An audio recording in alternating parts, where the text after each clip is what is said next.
And I couldn't find a brunette. I did a whole day of casting for a brunette. Couldn't find her. I said, I need another day of casting. So I did another day, saw another 50 girls, but I couldn't find my brunette.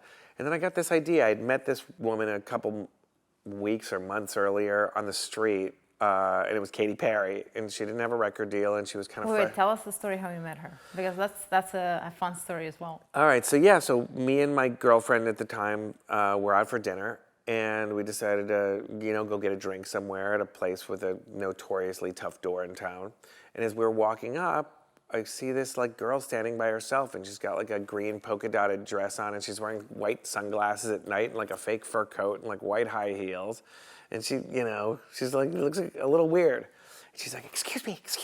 And I said, yeah, and we're a little buzzed. So I'm just like, yeah, what's up? She goes, do you guys know how to get into this place?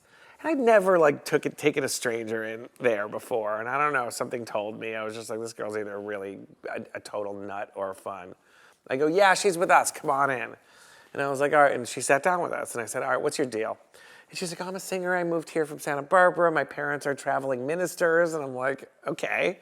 She's like this. I'm like, are you a Christian artist? And she's like, no, I write pop music. And she's like, do you want to copy my demo? As all hungry artists do. And I still have it. It's a CD with, written in magic marker by her hand, and it had 6 or 8 songs on it. It's a picture of it in my TikTok. And I was just like, holy shit, she's really good and really pretty. And I just really believed in her. I kept listening to these songs over. And they were very primitive songs. Yeah. They weren't 4 tracks, but they were very simple assemblies.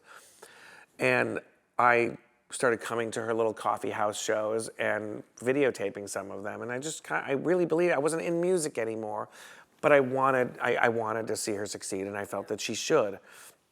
And I played her for everyone I knew in the music business, and everyone told me to go F myself, of course. So I was just like, you know what? I think she'd be good for this. She's good for this brand. So I called the CEO and I said, I've been thinking, I think I found our brunette. And he goes, oh, that's interesting. What agency is she with? And I said, she's not a model. She's not tall enough to be a model. She's not thin enough to be a model.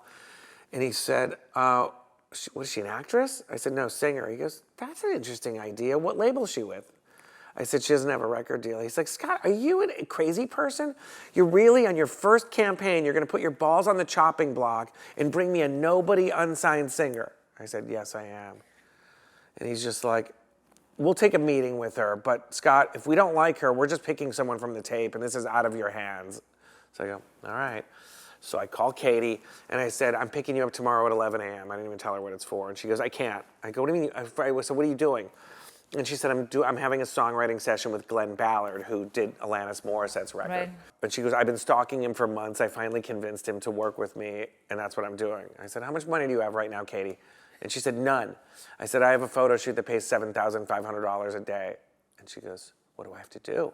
I said, charm 2 gay guys in a room. And she goes, that's my thing. I go, I know.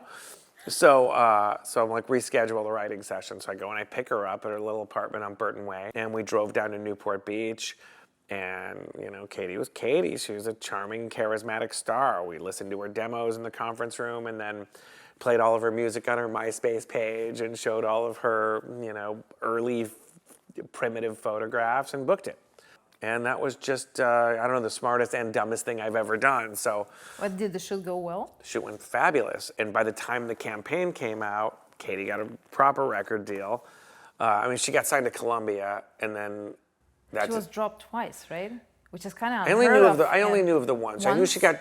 It's possible twice, but she got dropped. I'm not sure. Her person, who was championing her, if I remember it correctly, left Columbia. And I remember that. And she didn't have anyone.